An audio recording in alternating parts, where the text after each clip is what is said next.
Whitey, big fan of the show. Appreciate I've got Ryan Murphy to my left, making sure everything's smooth, crispy, buttery. James Harden is systematically ruining the game of basketball. The most overrated player. And there you are, the Chicago Bears with a champion season. And I'm sure Dancing with the Stars is happy to have Antonio back.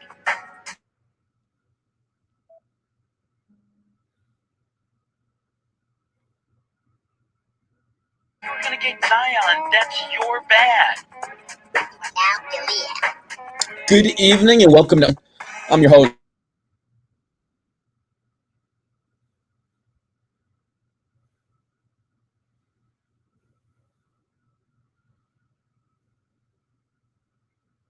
Billy, and we've got a whole lot to talk about tonight. Albert Pujols has been on fire, pushing towards 700 home runs, and LeBron just signed a 2-year deal to stay with the Los Angeles Lakers. He'll be there till Bronny gets drafted. Brady is back from his family vacation. He's in training camp. Baker Mayfield's going to be starting for the Carolina Panthers. Is that really an upgrade from Darnold? I can't quite tell. And Kendrick Bourne, I mean, he was probably the receiver I was most excited about in the Patriots offense going into this year. Apparently, he's in the doghouse. So we'll talk a little bit about that. But starting out, we probably want to get back into the Mac Jones discussion a little bit, Frankie. Last week, we had been ranking Mac Jones, and we only put 3 quarterbacks, him ahead of 3 quarterbacks in the AFC. Does that surprise you that he's so low on that? No. High floor, low ceiling guy. And an exercise like this where you assume everything is equal and that they'll have pieces around them, he shouldn't rank all that high. Yeah. I don't know. I just feel like there's going to be some people that probably won't be happy to see that. Why don't we start out with this day in sports, and then we'll get into our Patriots discussion, get into Mac Jones a little bit, and we'll play some clips from Greg Bedard.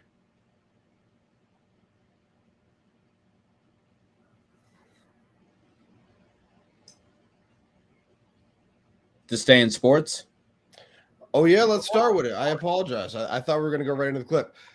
So this day in sports didn't have a whole lot of modern things. There were some World Cup things that I wasn't too interested in. I kept with baseball because I missed a time when this was like a baseball country. 1936, 17-year-old Bob Feller makes his major league debut for the Indians, strikes out 15, wins 4-1. Bob Feller played for a very, very long time. Hey, it's Mark Bertrand. The one thing I absolutely wanted on this was 1942. Walter Johnson pitches to Babe Ruth in what is essentially a charity event in front of 69,000 ahead of a Yankee-Washington Commander doubleheader. And they raise $80,000 for Army-Navy relief, which at that time is, closer to $500,000. So I just thought that was an excellent thing. Baseball truly being, America's pastime at that time. 1993, Fred McGriff, David Johnson, 6 teammates to hit back-to-back home runs twice in the same game. And that was just back. It was right before the Yankees became just a slaughterhouse for, I don't know, the 7th time in their team history. It was right before that late 90s powerhouse run. But yeah, very, very short this day in sports. And like I said, I wanted to get that charity on there. I missed a time when baseball was must-see appointment viewing with you and your family. All right, well, this day in sports. And so why don't we get into the ranking Mac Jones a little bit more, going to compare him up to the NFL starting quarterbacks in the NFC, obviously. So where do you put him against Marcus Mariota? You'd rather have Mac Jones or Mariota? I'd rather have Mariota. I'd also rather have Ritter. Okay. Yeah. You'd rather have Ritter? Over Mariota right now? Yes. First of all, I've always thought Mariota is incredibly overrated. But again, I think his ceiling is higher than Mac Jones. I think Mac Jones on his best day could be maybe Kirk Cousins. And I don't think Kirk Cousins is that good. I don't even think that he could reach like Matt Jones MVP or Matt Ryan MVP. I'm not sure Mac has that. I think he's just a step below that.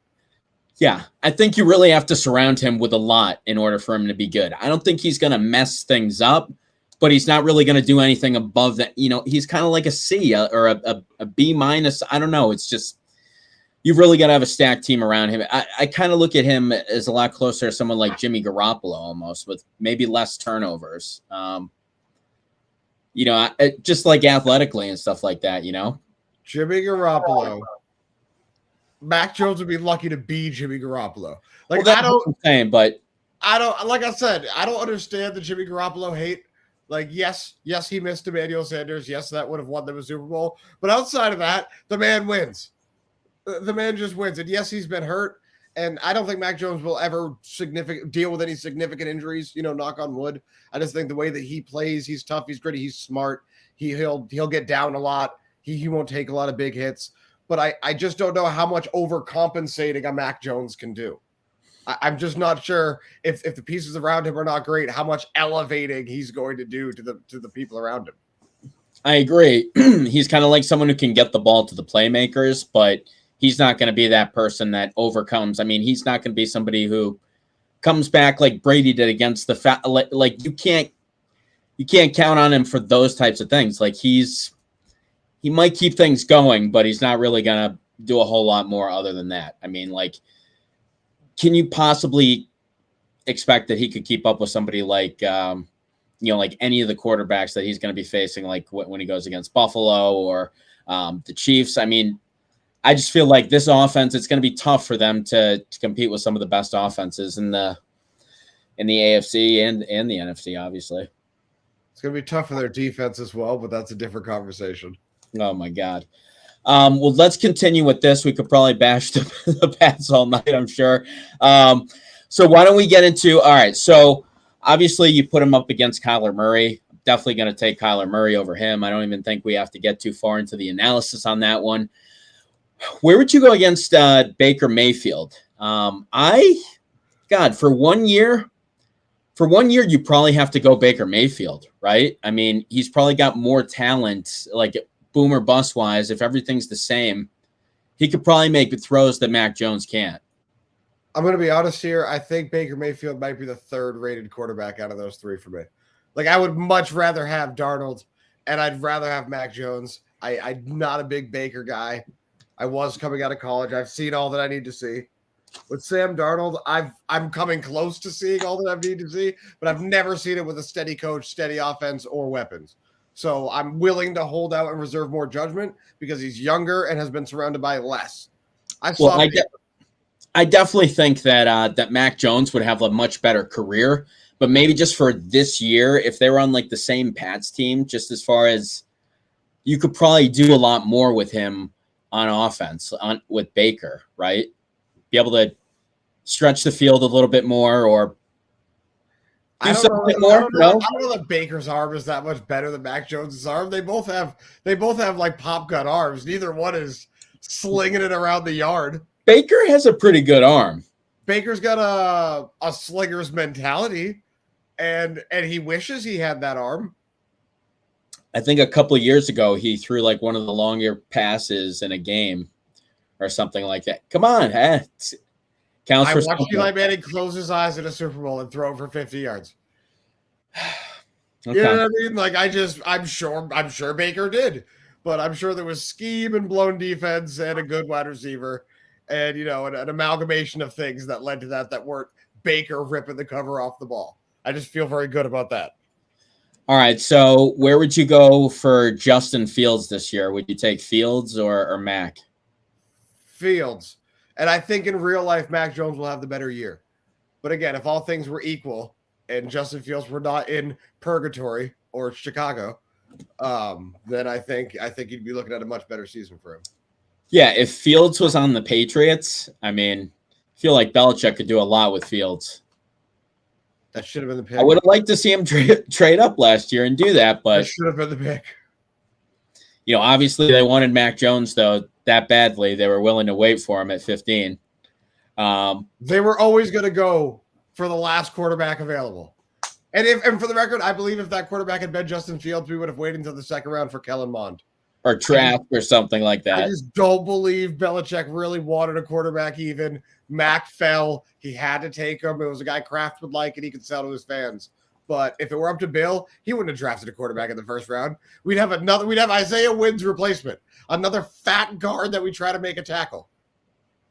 Yeah, I'd go Fields too. I think if you had him on the same Patriots team, I think Belichick could do a lot with him. Agreed. Now, Dak Prescott, I'm definitely going Dak Prescott over Mac Jones. I don't think that's much of a discussion. Jared Goff, that one's tough for me. I'm probably going to go Mac Jones in that one. Yeah, I'd go Goff. I like what Mac Jones does more for the turnover aspect, accuracy aspect. I don't know. I just think mentally, he may not have physically what Goff does, but I like his mental, I guess, more than Goff's physical. I think they're the same guy, just, diametrically opposed. They're both C quarterbacks. One can make all of the throws, the impossible, unguardable throws, and has no mental capacity for this sport. One guy knows all that he needs to know, very smart, wise beyond his years, noodle arm. Can only make 85% of the throws.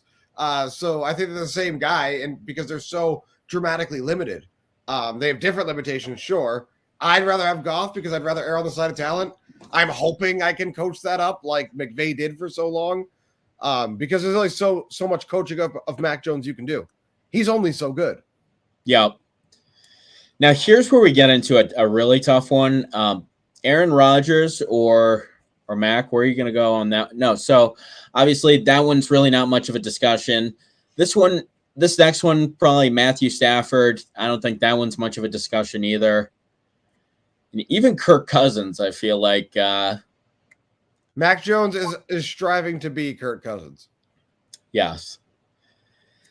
Jameis Winston, that one's tough for me. Because I feel like he is going to throw significantly more turnovers than Mac Jones would throw. So just as far as it does kind of, it's the no risk it, no biscuit. Like, he's going to throw 30 touchdowns, but 30 picks. So can you live with that? I'd probably go with the guy, I guess, that manages the turnovers just in that one, just because Jameis is so egregious. I'm gonna make this quick, but I'm gonna be very clear here. Jameis Winston does not get nearly as much respect as he needs to. I know how bad the sound bites are. I know what is very clearly lacking between the ears. But that man is on a lot of lists with Peyton Manning and Dan Marino in terms of what he did touchdowns and yards wise as a starting quarterback at certain ages. And last year, when he was healthy, he was throwing for 140 yards a game, being uber efficient. So we don't even know per se that he hasn't gotten that high turnover thing out off his chest. Because last year when we saw him, he wasn't turning the ball over. There's so much, and I wouldn't build my team around Jameis Winston, but the disrespect around him is nonsense. And he is clearly the better QB prospect over Mac Jones if you have a team like the Rams or a team like the Tampa Bay Buccaneers. Dude, think about it. No one would start these days now if you were throwing 30. No one even throws 30 picks anymore. It's crazy. That was only a few years ago, but no one throws 30 picks now. I think Eli Manning had a 30-pick year or something. It's crazy how, honestly, I think Vinny Testaverde had years where he threw 45 or, I don't know. It's, but that stuff isn't even tolerated now. You look at these top guys, they throw 4 or 5 picks. Some of these guys like Rodgers, Mahomes, you're throwing single digits. It's crazy now how these guys throw 70% completion. They don't throw turnovers. It's crazy what it's turned into. No, they're still 10 to 15. What did Brady have last year? 16. I think Lamar had something like 14. They're not single digits. That's single digits. But rare. That was the most of these guys. I feel like. No, they were. I would argue, and I haven't looked at it because we didn't talk about this before the show. I would argue most had double digits. I would. Aaron Rodgers is different because I'm just saying how many quarterbacks threw for more than 20 picks. I guess I'm saying. Okay, that's fair. Because I would say probably nobody. Yeah, that's all I'm saying is 10 years ago, there was plenty of guys throwing 20 picks. I mean, guys don't throw that anymore. However, we don't know what these guys would throw if they all played 16 games like they used to play. Jameis Winston was out there every play with a bad defense. Like, nobody really knows. Like, if Zach Wilson played all year for the last 2 years, we're not sure that he wouldn't have had a 20, 30 pick season. I'm not sure. You might be. I'm not sure about that. In that crapbag organization, now he hasn't played, and that's good for him. Keep letting your teams get high draft picks and don't hurt your future of your career. But that's a guy who could throw 20, 30 picks in a Bruce Arians offense where they're already not very good. Well, I definitely want to talk more about Zach Wilson. I want to try not to get too far off on this. I could totally go off on the Zach Wilson right now, but I'm going to use my better judgment and bring up Daniel Jones. He's the next one on this list. Daniel Jones or Mac Jones. I feel like Daniel Jones has some things talented, but I don't know. I guess I'm going to go Mac Jones over him. I just feel like Mac Jones, again, this is kind of a case for me where like his mental is going to beat Daniel Jones' physical.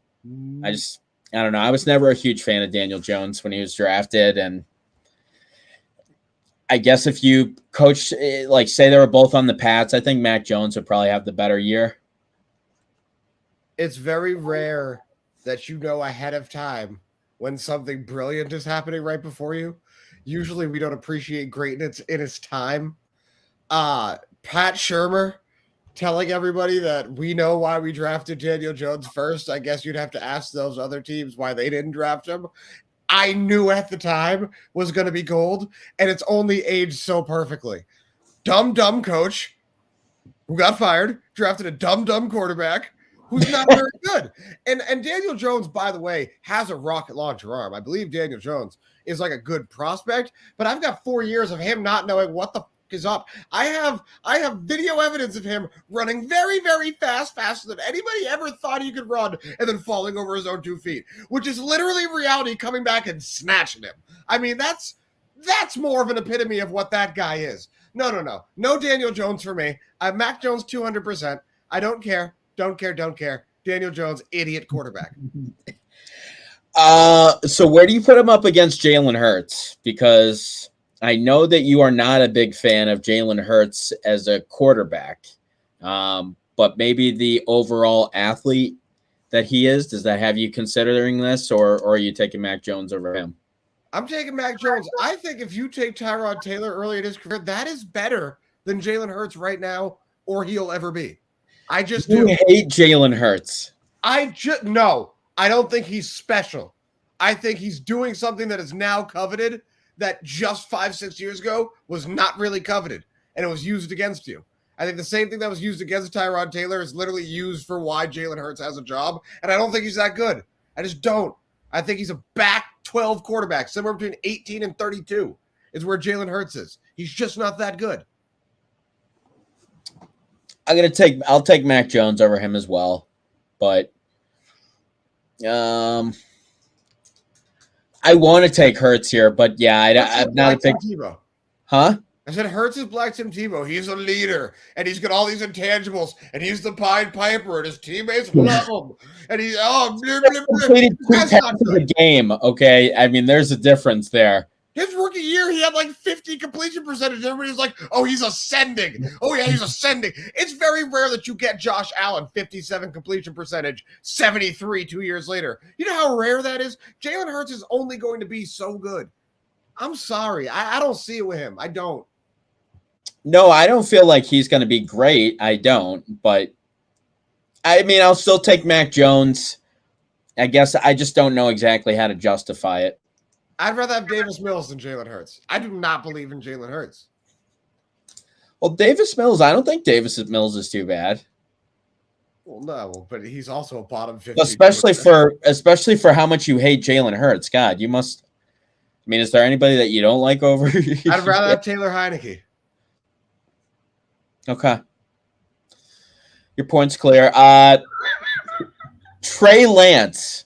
I'm going to go with Trey Lance. I feel like the stuff I've heard out of him in training camp in the preseason feels like people are buying into him. I mean, people are saying he's even a potential like MVP candidate. Now, obviously, that's a lot of pressure, but I don't know. I just feel like his talent. I feel like if he hits, I mean, I just feel like you could do a lot more. He's going to open up that offense out there, and I think that's really what you want to do in the NFL right now. I think he's going to be able to allow you to have a much more exotic offense, keep people on their toes. I just think he has more ability than Mac Jones. I don't think there's a question he has more ability than Mac Jones. I didn't understand the Trey Lance thing in college, and I still don't quite understand it. I think I'd rather have him the prospect because he's so young and there's the air of the unknown. I know what Mac Jones is. But everybody who's saying that, the biggest gap or the biggest leap between year 1 to year 2 is going to be Trey Lance. Trey Lance threw virtually no passes last year, and I still don't think he'll have the most improvement of any of the second-year quarterbacks. I'm not sold on him. Yes, I'm choosing in the exercise. I'm choosing him over Mac Jones, but I think he's going to struggle. He'll have great games. He'll have 350 yards, 4 touchdowns, no pick games because that scheme is good and that team is good. He's going to have 0 touchdown, 3 pick games as well. We did this last week, but what did we say his record would be if it was Garoppolo versus Lance? I think Lance is going to win 9 games. I think Garoppolo wins 11. 11? Oh, my God. You say this, but he wins 70% of his games. I'm just doing the math. If he starts 17, he's likely to win 12. But you're just going to like blindly continue to, I mean, how long are you going to continue to believe that stat, I guess, just until it doesn't happen anymore? Well, I've watched other quarterbacks in that offense, and I've watched them not do the same thing. Okay. And I don't think that he's this transcendent quarterback. But, I don't think Nick Mullins is the worst quarterback I've ever seen. I don't think C.J. Beathard is the worst quarterback I've ever seen. They're not great, but there's clearly a gigantic gap there. I've seen other quarterbacks run that system, and I've seen him run it. He runs it to excellent efficiency. So now we get on to the Seattle Seahawks, and God, are they a mess. I mean, DK Metcalf has to be excited to be catching passes from one of these two, but it's either Drew Lock or Geno Smith. I think, if I'm not mistaken, is Geno Smith the leader in the clubhouse right now still for that job?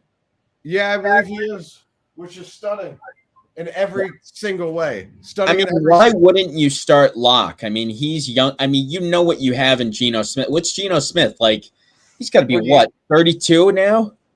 I thought he was high 20s. Okay. Well, go ahead. No, go ahead. My thing with Lock is Daniel Jones, same guy, right? Same guy. Drew Lock has, none of the intangibles and all of the physical talent. Drew Lock is a lot like Ryan Mallett. Drew Lock, should be good, should be starting. You know why he's not starting? Because he doesn't bring it in practice, and he's kind of a dumb idiot. I would still, I just feel like why not start him over Geno Smith? Why would you start Geno Smith at this point? Because Carroll and Belichick and these older coaches have no interest in just losing and developing. I'll develop you, kid, but I'm developing you while I play this other guy. It takes a team doctor stabbing somebody in the chest for one of these guys to get a chance. Let's not forget they were not going to start Herbert for probably that whole year, at least the first 12 games of it. Oh, my God. He ends up being the greatest rookie quarterback ever, really. Yeah. So that's why. That is easily explainable to me. Because the exercise is other starting quarterbacks, I'd much rather have Mac Jones than Geno Smith. I think Drew Lock versus Mac Jones is the hardest question you've asked so far. Because I think Lock's just a little bit better than Daniel Jones. And I think they're similar in the fact that they're both this much average. I think I'd go with Lock. I think if I have a coach that I'm confident can coach the picks out of them, and I have diesel wide receivers and a run game, I think Lock's going to at least put up numbers. I may not be able to win a Super Bowl because he'll throw picks when it matters like Favre, but Lock is a gunslinger. If I give him the roster, he'll do better with it than Mac Jones. Wow. I'm going to take Mac Jones over that. I just feel like it's almost like with Marcus Smart, he has this intangible or something that people try to make up. It's I don't know. I can't necessarily tell you why Mac Jones will be better, but I do kind of like his like I can't really quantify it, but it's just I feel like he's a low turnover guy. He's intelligent. Like he's just gonna make enough plays. I just trust him to kind of like keep the ship afloat rather than I feel like Drew Lock is going to be making too many mistakes where like you're not going to be able to do that. So I'm going to go with Mac Jones on that one. The guy who just returned from vacation, Tom Brady. No questions there. Well, I'd rather have Mac because at this point I'm just anti-Brady. Yeah, I mean, get him out of here. It fits my agenda. Not only would I rather have Mac Jones, the quarterback, I'd rather have Mac Jones, the human being. He who does not just disappear from his team. He who does not directly defy COVID laws and work out with too many people at a high school field. I just think Mac Jones is the only option when you compare him to Tom Brady because Tom Brady's a loser. Well, yeah, I mean, obviously you're right. Let's move on. Let's go on to Carson Wentz. Curious to see where you might sit on a guy like that. I would sit him right on the bench behind Sam Howell, who I think is Mac Jones 2.0. You want to talk about two guys who could be Mac Jones, which is why I don't think he's special. Sam Ehlinger in Indianapolis and Sam Howell in Washington. Same guys, all three the same guy. Just like Rudy Gay and Danny Granger were the same effing guy. These guys are the same guys. They're interchangeable C-level quarterback, B minus quarterbacks. That's what they are. I guess I would take Wentz because I've seen Wentz put forth an MVP season. Like, never forget that somebody won an MVP with almost the same numbers, having played 5 more games because Wentz got hurt. Somebody won with almost the numbers that they ended with the numbers that he had just done. That dude was on pace for 5,000 yards and 50 touchdowns. I believe he tore the ACL with 40 touchdowns, maybe 37. I think it was 40 touchdowns and 10 picks. Like that, I've seen him do it. Now, I have no faith he'll ever do it again, but I know he can do it. I don't think Mac Jones can do that. So, I mean, at this point, we basically have Mac Jones better than what? 7 guys at max? I think definitively we have him over 4, and then we have disputed and disagreed on maybe another 3 or 4. Well, I just mean all together, because we had him over like 3 guys in the AFC. So, I mean, it's just, I feel like a lot of people in New England would probably disagree with it because I feel like a lot of people get upset almost if you keep him outside of the top 10, I feel. Even though I don't really feel like he's close to a top 10 quarterback, I feel like there's a lot of people in New England who would probably say that. What do you think? You think people would be shocked that we put him that low? I mean, you and I aren't quite shocked, but do you think if we polled the area or something, people would think he's higher than that? I think sports are cyclical, and I think that the Yankees killed my father and they killed his father until we started to win, and then it was a difference in the paradigm and we hated them less. I think right now, yes, for this year, people might look at that if we had millions of people viewing this and saying, what are they thinking about? But by the end of next year, I don't think that. Because Boston was a very petty, cynical fan base before all the winning, and with what our teams look like right now, with the future prospects of all 4 of them, we're going to go back to that real soon. We are not far away from Schaefer Stadium Patriots. We are not going to be far away from Curse of the Bambino Red Sox. The Bruins, after this year, are going to go right downhill. So yeah, I think Mac Jones could put up top 10 numbers. I don't think he's a top 10 quarterback at all. And I think the fans that think that in a couple of years will not, because I think the nostalgia is starting to wear off and the idea that we're still in those glory days are over. He's not that good. Boston fans eventually will start being honest again. Well, boy, Frank's given us a lot to look forward to here tonight.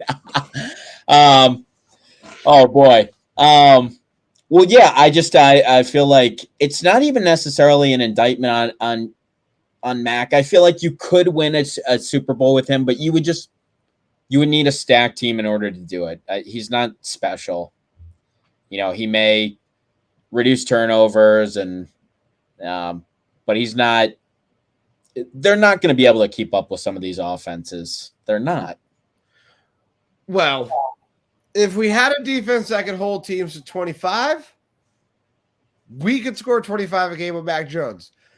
Our defense is going to hold people to a very brisk and robust 33 points a game. So when your defense is doing that, your offense, it doesn't matter what it is.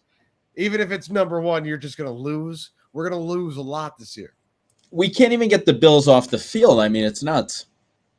But don't forget, there was a 10-year period where we couldn't get anybody off the field. I know that, like, because we have a second run, like everybody just forgets, we were a bad defense for 10 years in between those Super Bowls. And we couldn't get Mark Sanchez off the field. And we couldn't get plenty of people off the field. We couldn't get plenty of people off the field who weren't very good or weren't good enough to just run tables on us. I mean, we let Braylon Edwards and Mark Sanchez go for like 11 minutes in one of those drives, only for us to go 12 minutes to absolutely nowhere. Like, we've had bad defenses before now. Yeah.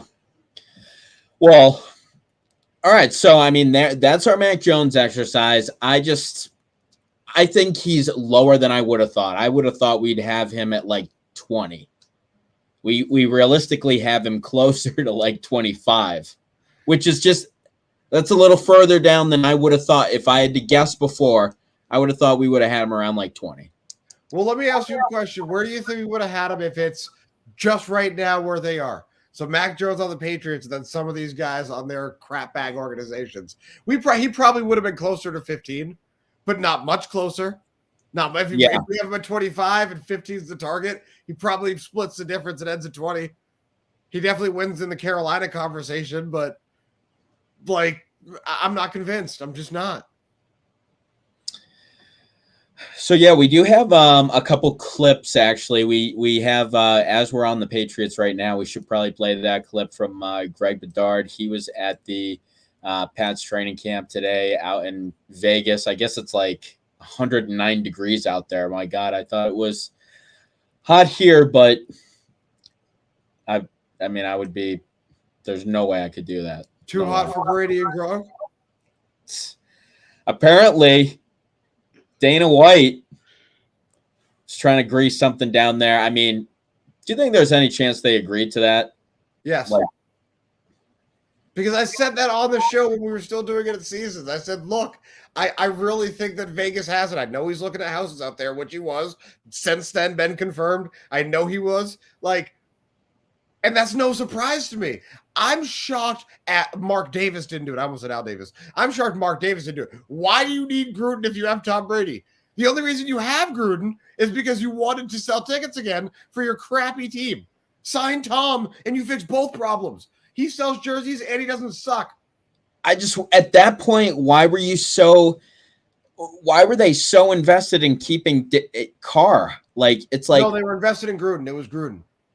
Yes, but Gruden wanted to keep Carr, didn't he? No, Gruden didn't want a bigger celebrity in town. He can phrase it however he wants to.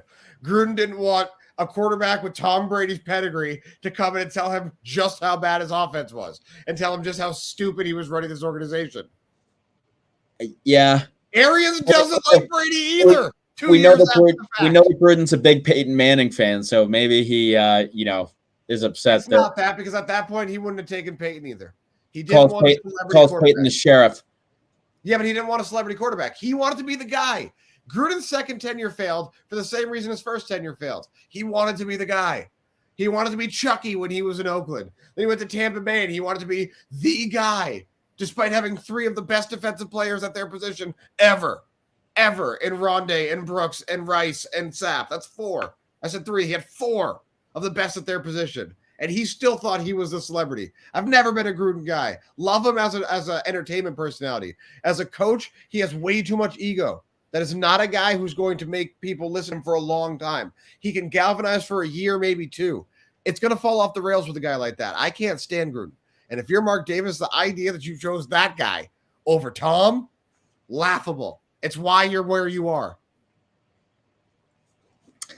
Well, our transitions are terrible tonight. We just keep getting off on rants in the middle of. All right, so I was gonna play this clip from Greg Bedard, but the Sports Hub. Greg, do they stink? Yes, they do. They can't do any. And here's the thing. And you brought up the offensive line before, and I guess I should make a stronger point on it.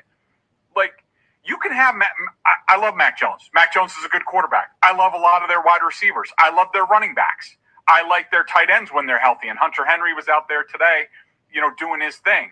And they have the pieces.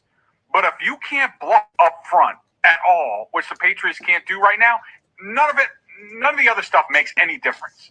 And that's where it starts. They are a bunch of, I don't want to come out too strong, but they can't do anything right up front. And they had Trent Brown back, and Isaiah Wynn was back, and they had their guys back. This is their guys. They put Owenu back at right guard. This is what they're rolling with. And it has not gotten better in, what are we now, week 4 of training camp?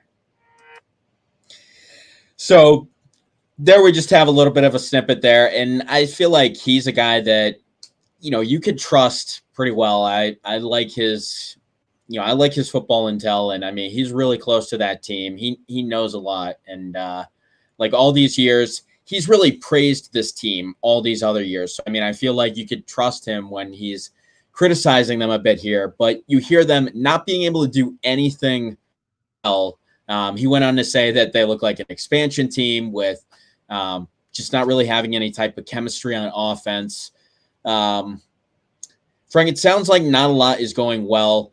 You've really got to question the strategy for Belichick here to bring in a couple guys like Joe Judge and Matt Patricia and just have things so fragmented on offense. You hear guys like Kendrick Bourne. Obviously Isaiah Wynn isn't doing too well either. They're looking to potentially shop him. But then you've got Trent Brown. You've got all these guys that, aren't really pulling in the right direction. And I feel like it's probably because they've got a couple imbeciles as coaches. And you've really got to question this strategy from Belichick at this point in his career, right? I mean, you're 26 wins away, from being the all-time winning leader. And I feel like that's really what we know he's pushing for. So why are we dealing with this? And just what is it like for you to hear that stuff from Greg Bedard? It's of no surprise. It's a bad and troubling offseason when you don't even get the obligatory Jared Stidham's amazing article coming out of Boston. You didn't even get – I mean, we got Mac Jones is making massive improvements, but we didn't get those fluff pieces that we've become so accustomed to over the last 20 years of this guy's in the best shape of his life, and this guy clearly studied the playbook of the else. We didn't get any of that. All we got was silence, and then once the practices went public – shock and horror. It's just been bad. It's been bad the whole time. And I think that Judge and Patricia are boobs. No, I do not blame them for why people suck. If you're a professional athlete, you don't get to say coaching's bad, so I gave up. Like Randy Moss in Oakland, no thanks. Trent Brown on the 49ers, no thanks. When people give up on teams, I'm really not for it. I'm just not. If you don't play well because Matt Patricia is telling you something different, look, he's never played an offensive snap and hasn't coached a lot of offense. He's coached against a lot of offenses. Listen to him. You know what I mean? Whether he's right or wrong, if you don't listen to him or give him the chance, that's on you as a professional. That just means you're not good enough at your job and humbling yourself. I don't know who on our roster is so goddamn good at their job with their career pedigree that they're going to look at somebody else and go, I don't think you know what you're doing. Like Trent Brown, I don't think you know how to diet. So who the hell are you? Everybody should listen to their coach when they're playing, and their resume is what our team's is. Like, how is Kendrick Bourne going to question any coach? Yeah, but I just mean there's guys like Mac Jones a few weeks ago. He had kind of talked about how he was almost teaching Joe Judge. Well, they picked him up in a van and beat him up clearly because he's singing a different tune now. Right. Well, that's what I'm saying is, they definitely probably got to him at that point. Like, hey, put him in the balaclava and beat him senseless. I don't know. I feel like that is a fact. And in the NFL, coaching is huge. And if you can't really, I mean, Frank, you would not have the belief in these guys, right? Like if you were a player, can't you see that? Yes, you're supposed to follow it's just like, in school, yes, of course, you're supposed to follow your teachers. But if, one teacher is particularly easy to give crap to, like you're going to do it, Coaching's important in the NFL, especially compared to other leagues. But buy-in is equally important in every league. And again, if you're not going to buy in, You better be Kobe. You better be one of the. If you're not going to buy in, then you better have a resume that says I don't need to buy in. If you're Trent Brown, Kendrick Bourne, and I like, if it's Mac versus coaches, I'm Team Mac. But also, you can also shut up Mac Jones. You're 2 years into the league and you're not that like that's like Kirk Cousins when he first came out being like, I don't think Mike Shanahan's zone running scheme is the same in the modern NFL. Like, yes, there's a different element because at least Mike didn't coach defense, but also shut up. It's your second year. Just freaking play. And then if it doesn't work and nobody gets open, then you can blame the scheme for nobody getting open and it not working. But in the preseason, run the damn plays. Get as good at what they're trying to get you to do as you can. And then you can decide it doesn't work. How are you going to break the rules before you fully learn what they are? You know what I'm saying? Like, if you have a coach who's a bum, like you're just not going to play as hard for them as you would if it was like Belichick or something. I mean, you can't. I know you can see what I'm saying. Yes, but again, it's buy-in. If you believe in Belichick, then buy into his assistants. And if it doesn't work, then you can talk all the crap you want at the end of the season. But if it doesn't work and part of it not working is because not enough people bought in, that's not on the coach. That's on the players for not being professionals, for not wanting to win. It's not on the coach. I mean, he got them to be able to buy in all these other years we gave him credit. You don't think it's on him to be able to get some of the buy-in from these guys? You've got to be able to relate to your players. You've got to think it's far more on Bill than it's on Patricia and Judge. But Bill will never admit that, and you didn't ask that question. You know what I mean? I think it is on Bill to get buy-in. I don't think it's on Judge or Patricia. They're just in those roles. So the head coach should make sure that they are respected in those roles. All right. Well, let's move on to let's get off the Pats a little bit. Why? It's so easy right now. we could crush him for another hour and a half, I'm sure. We're just warming up. But anyway, let's get on to Brady. This whole situation with the time away from the team, I mean, it ends up being like 11 games. You talked about losing some of the buy-in, like on the Patriots and stuff like that. If you're a player on Tampa Bay, you probably got to be pretty annoyed that Brady's just able to go away for 11 days. I think it was a vacation with the family that he had probably agreed to before this. Frank, you seem to think that he's on The Masked Singer, though. Could you? I mean, do you feel like you're being realistic with that at all, or? First of all, The Masked Singer is something Tom Brady, if he has not just done it, will do when he's working for Fox. It's too easy for both of them. He's going to sell TB12 the whole time once he's revealed, and they will make tons of money for having had him on the show. He's already signed his contract with them, so that really shouldn't shock anybody. Am I 100% sold that that's what he's doing? No, but that's the story I'm going with. It's my story, and I'm sticking to it. But I don't give like anything at all that he was gone for 11 days, and neither of those players. If you're Devin White and Levante David and part of you getting paid was Tom Brady going to bat for you, then shut up, take your millions, and yeah, you work harder than him because he's better at what he does. And for the record, when Devin White, if he gets to be a 34-year-old linebacker and is just as good, he will also get 11 days off in the middle of nothing time because he will know the NFL at that point backwards and forwards, and he will have years, decades worth of all-pro appearances. This is a nothing. Tom Brady started doing this during his end of years run here. Tom Brady was doing this before we drafted Garoppolo. He was skipping out on OTAs and certain things. Not training camps, yes. What are your expectations for the Bucs this year? 12 wins. Going to contend for a Super Bowl. Hate to say it because I'm really anti-Tom here. But no, he's that damn good. And that team's going to be good. They're still loaded with weapons. They've had two. Why are you anti-Tom? Well, see, the Tom that we're getting now is very enjoyable, but Tom, for a lot of his time here, was just not who Tom Brady really is, as we've come to learn. And as I always speculated growing up, like this Golly G. Willikers version of this man is not him, because that's not who leaves an actress to go date a supermodel. That's this Jolly G guy. That's not real. There's no way that's real. Nobody who's that woe is me would be this much of a maniacal champion. So now that we get, free Tom, love him. I've actually been a huge fan of him on the Bucks, but he was a whiny and incessant little prick here for the last 10 years he was here. And the last 3 in particular, he was insufferable. I just couldn't stand him. And Gronk with the retiring and the unretiring and the not going to Detroit and the going to Tampa and the all of it. I consider them a package. I consider them whiny little piss ants at the end of their time in New England. I wanted it to go very badly, but Tom won. So there's no point in holding resentment. The guy's just that damn good everywhere. But I couldn't stand him at the end at all. I just feel like if you were working at a place for all those years, they treat you like crap, but you're the best. They want to pay. They want to pay you the least. They want to make sure that you have no fun.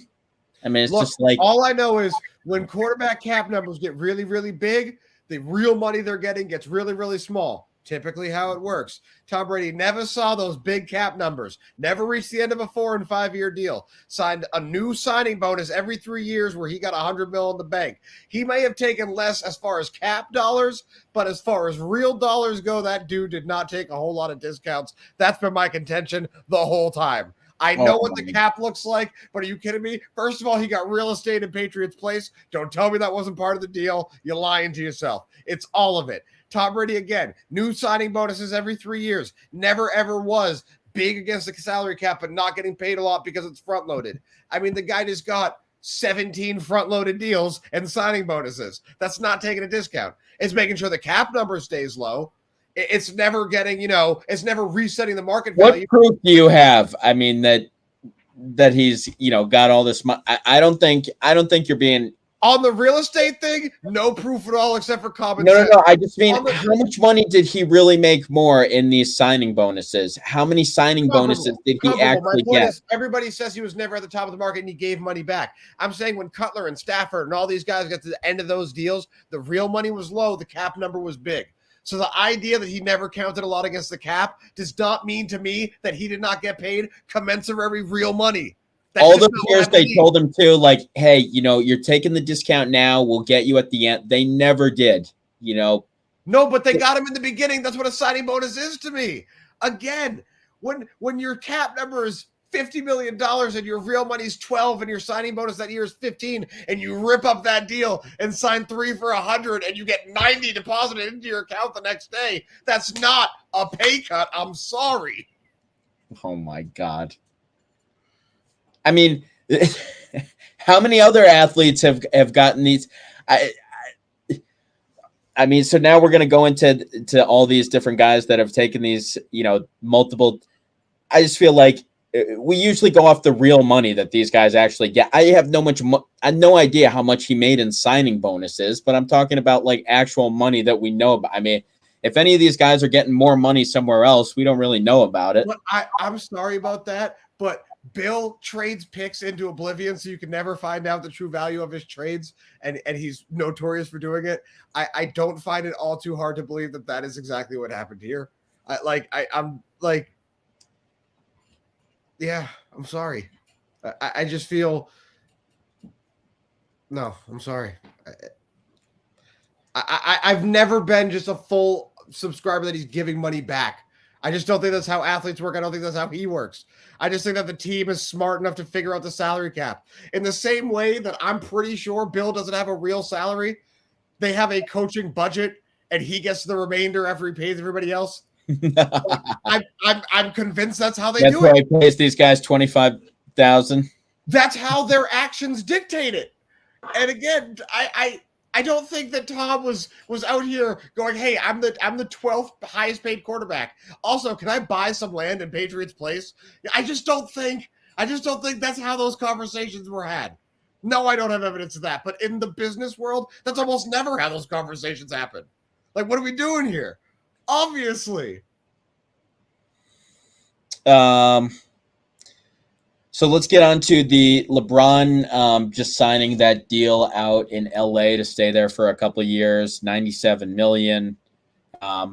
He's now made $530 million in his career just off his basketball salaries in the NBA alone.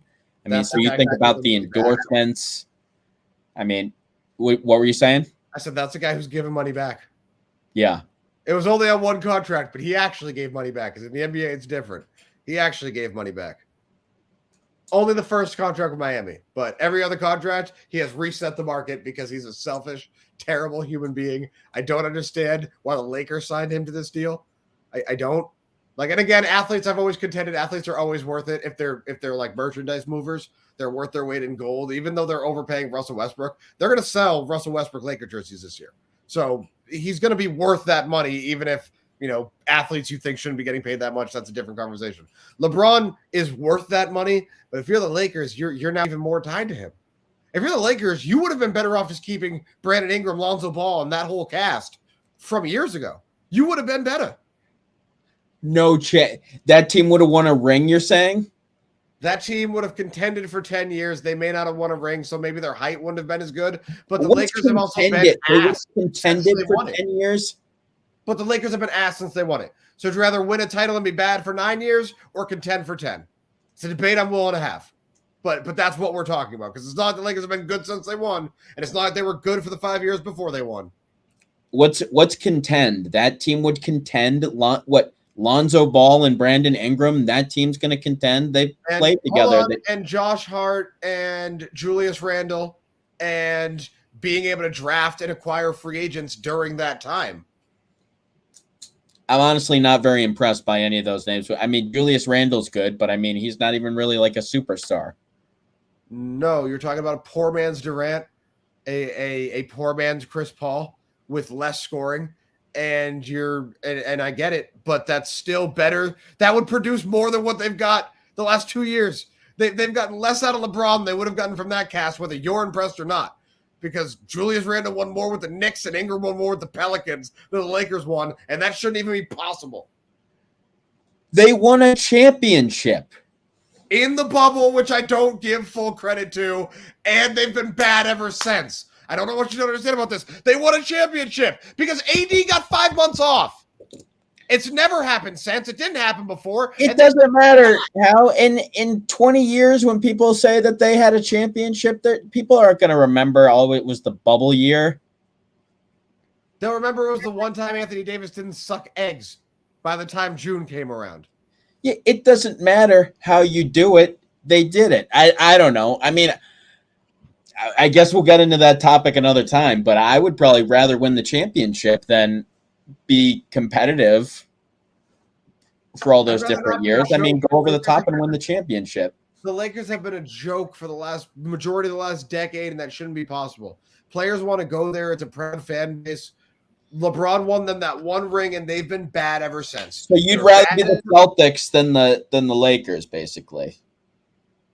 I don't know. I just know that they were bad, and then they won, and then they've been bad twice.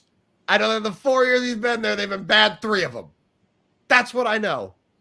That's kind of like the Red Sox. You just bomb, and then you win, then you bomb. Yeah, but the Red Sox didn't do with the same core.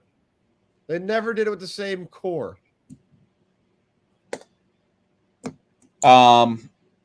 Albert Pujols, he's definitely worth discussing before we get out of here.